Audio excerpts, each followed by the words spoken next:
बिस्मिल्लाहिर्रहमानिर्रहीम।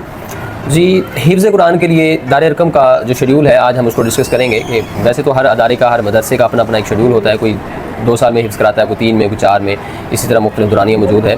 तो दार अरकम स्कूल में जो दौरानियाँ है वो एक स्पेसिफ़िक तरीके से बनाया गया है ताकि जिसमें जो नॉर्मल बच्चा है वो भी उस तरीक़े से कर सके और जो ब्रिलियंट बच्चा है वो भी, और जो थोड़ा कमज़ोर फ़हम रखने वाला बच्चा या बच्ची है वो भी उसको आसानी से कर सके। तो उसके लिए हमारे पास जो शेड्यूल है उसको अगर हम देखें तो शुरू में एक तो हिफ्ज़ कुरान को उल्टी तरतीब से, मतलब सूरह नाज़ से शुरू करते हैं।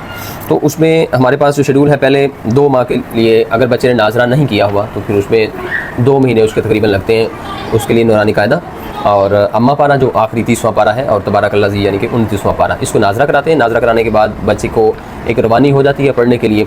तो दैन जो है फिर हिफ्ज़ कराते हैं। हिफ्ज़ में 6 लाइनें पहले सबक स्टार्ट किया जाता है, इसमें 29वां और 30वां पारा जो है, ये 2 पारे 6 लाइनें सबक से। अब ये जो बिल्कुल एक नॉर्मल ज़हन रखने वाला बच्चा है या फ़हम रखने वाला बच्चा है, वो 6 लाइनें उसके लिए बिल्कुल, अगर वालिदैन थोड़ी सी उसके साथ तवज्जो दें और उसको थोड़ा टाइम दें तो 6 लाइनें सबक ज़्यादा से ज़्यादा 15 से 20 मिनट में याद हो जाता है। तो वहाँ से ये स्टार्ट होता है। उसके बाद फिर जैसे जैसे पारे बढ़ते जाते हैं, जैसा कि 29 और 30 में 6 लाइनें सबक हो जाएगा, और 26 था 28, मतलब 26, 27, 28 ये 3 पारे हैं। यहाँ पे सिर्फ 2 लाइनें सबक बढ़ेगा, 6 से 8 हो जाएगा, और 8 लाइनें सबक। ये फिर जो बच्चा है ये हो जाएगा जी, जो 2 पारे हैं पहले 29वां 30वां, वो 4 माह में हिफ्ज़ मुकम्मल करेगा।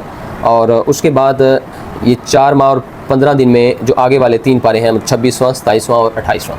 उसके बाद फिर 21 से लेके 25 तक जो पारे हैं वो मतलब 5 पारे, उसमें 12 लाइनें सबक हो जाता है बच्चे का। और 12 लाइनें सबक लेके जो 5 पारे हैं वो बच्चे ने 5 माह में हिफ्ज़ करने हैं। अच्छा, इसी तरह वो, यानी कि ये मैं वर्किंग डेज़ बता रहा हूँ जिसमें बच्चे का नागा हो गया या स्कूल की तरफ से छुट्टी थी, या कोई जिस तरह से ईदैन की छुट्टियाँ आती हैं, गर्मियों की छुट्टियाँ, सर्दियों की, उनकी बात नहीं हो रही। यहाँ पे जितने दिन बच्चे ने स्कूल हाज़िर होना है वो उसके मुताबिक ये शेड्यूल बनाया गया। तो उसके बाद पारा नंबर 17 से जो 20 है वहाँ पे बच्चे का सबक 16 लाइनें हो जाएगा, मतलब 12 से 16 पे आ जाएगा।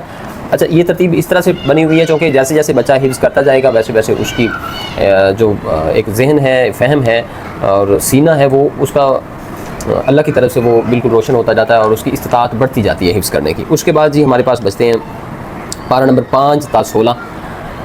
इन पारों में 24 लाइनें सबक होता है, और ये भी 5 माह में बच्चा हिफ्ज़ कर लेता है। उसके बाद पारा नंबर 1 ता 4, मतलब आखिरी 4 का मतलब पारा नंबर 1, 2, 3 और 4 शुरू से, तो वो जो हैं उसमें 32 लाइनें सबक हो जाता है। अच्छा, वहाँ पे जाके बच्चे का एक तो शौक़ इतना बढ़ चुका होता है कि वो ख़ुद उसकी कोशिश होती है कि जल्द अज़ जल्द जो है इसको मैं मुकम्मल कर लूँ हिफ्ज़ कुरान को। तो वहाँ पे जाके वो 32 बाज़ का तो बच्चे जो है इससे भी ज़्यादा सबक ले लेते हैं। तो ये 4 पारे बनते हैं, और 4 पारे 36 दिन में, मतलब 1 माह 6 दिन वर्किंग में ये मुकम्मल कर लेते हैं। और आप ये कह सकते हैं कि ये जो टाइम पीरियड बनता है ये 2 साल 12 दिन का, यानी 732 दिन का बनता है। अच्छा, अब ये आलमोस्ट अगर इसको हम छुट्टियाँ और नागे मिलाएँ तो ये 2.5 साल बन जाता है। उसके बाद 6 माह की आगे गर्दान है। गर्दान में चूँकि कुरान पाक रिवीजन के साथ ही चलता है, अगर हम रिवीजन नहीं करते तो फिर कुरान पाक जो है वो खुदा न खास्ता भूल सकता है। तो उसमें फिर 6 माह इसकी अच्छी तरह रिवीजन होती है। दैन फिर इसका इम्तहान होता है वफाक का।